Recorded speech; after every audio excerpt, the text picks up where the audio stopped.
Laudato sie, mi Signore, cum tutte le tue creature, specialmente messorlo frate sole, lo quale è giorno et allumini noi per lui. Et elle è bello e radiante, con grande splendore, dete solo altissimo porta significazione.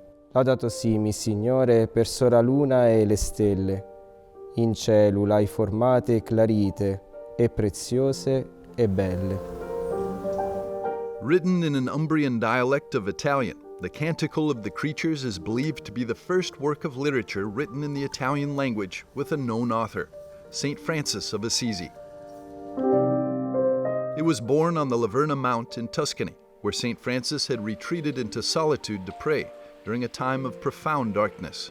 E qui in una notte di grande tribolazione, dove addirittura c'erano... Here, during a night of great suffering, when even rats were running beside his body, he cried out fervently to the Lord for help in the midst of his pain.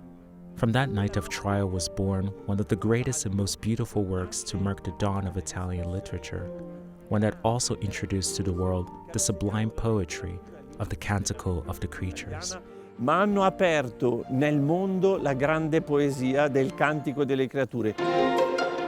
St. Francis is said to have composed the canticle sometime between 1224 and 1226 while experiencing severe illness, blindness, and spiritual turmoil. At that time, he was staying at San Damiano, a small cottage that had been built for him by St. Clare and other women of her order. Near the end of his life, St. Francis's journey had then come full circle. Il giovane Francesco vede... The young Francis can see, but his heart is in darkness. The Francis who is now nearing death can no longer see. Yet he composes the Canticle of the Creatures while blind, and his heart shines with an immense light. Ma il suo cuore è di una luminosità immensa. The Canticle of the Creatures, also known as the Canticle of the Sun, consists of 23 verses, each dedicated to a specific aspect of creation, including the sun, moon, stars, wind, water, fire, and earth.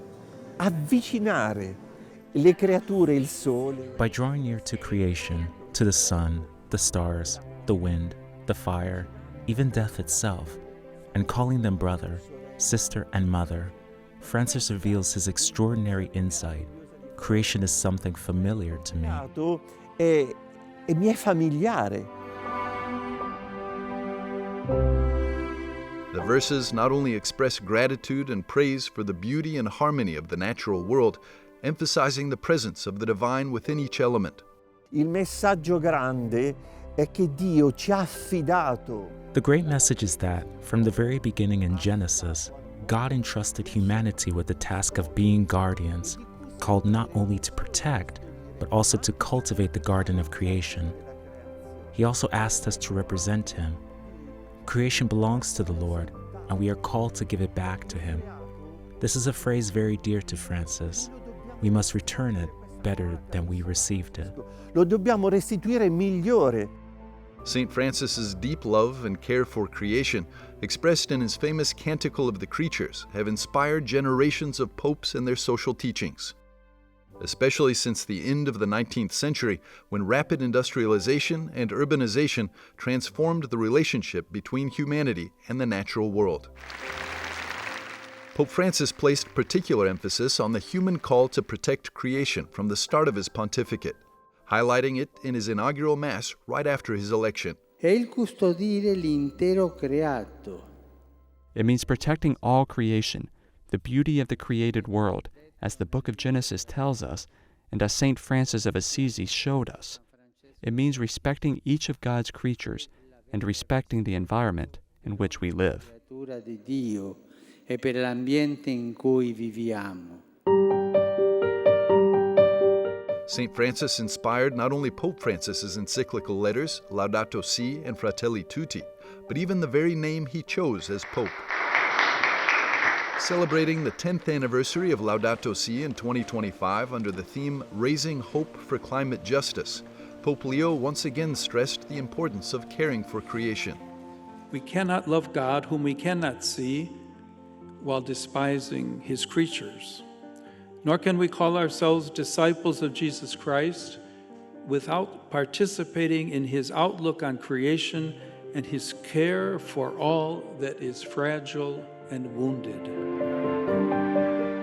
Continuing this legacy, Pope Leo has dedicated prayer intentions to themes such as our relationship with all of creation and the care of water, reminding the faithful of their responsibility to protect our common home. Like St. Francis of Assisi, today we too want to say, "Praise be you, my Lord." According to tradition, the first time the Canticle was recited in its entirety was by Francis and brothers Angelo and Leo, two of his original companions, on Francis's deathbed. The final verse, praising Sister Death, is said to have been added only a few minutes before. Laudato si, mi Signore, per sola nostra morte corporale, dalla quale nullo uomo vivente può scampare.